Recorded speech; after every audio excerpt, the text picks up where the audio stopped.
अहिले नेपाल र भारतमा बस्नुहुने आम इन्डियानी दाजुभाइ र भारतमा बस्नुहुने आम नेपाली दाजुभाइहरूलाई पैसा हाल्न एकदमै सहज भयो र छिट्टै सुरुवात भइसक्यो भन्नुहुन्छ। अहिले नेपालको लागि मात्रै सुरुवात भए जस्तो लाग्छ है मैले।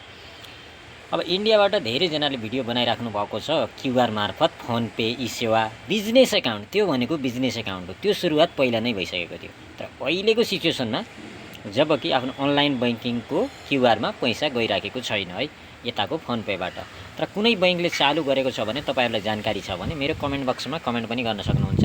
र पहिलाको त्यो ई सेवा क्युआर जस्तै अनि बिजनेस एकाउन्टमा जान्थ्यो पैसा, पहिला नै जान्थ्यो, पहिला नै सुरुवात भइसकेको हो। अहिलेको लागि नयाँ भनेको हामी जस्तै ग्लोबल आइएम बैंकको अनलाइन एकाउन्ट चलाउनु, त्यो क्युआरमा जाँदैन अनि नोबेल बैंकको क्युआरमा गइराखेको छैन। त्यसैले सुरुवात भयो या भएन तपाईहरुलाई के लाग्छ कमेन्ट बक्समा कमेन्ट छोड्नुस् र जानकारीलाई धेरैभन्दा धेरै सेयर गर्नुस् ताकि नयाँ युजर्सहरूलाई पनि थाहा होस् र सपोर्ट होस्।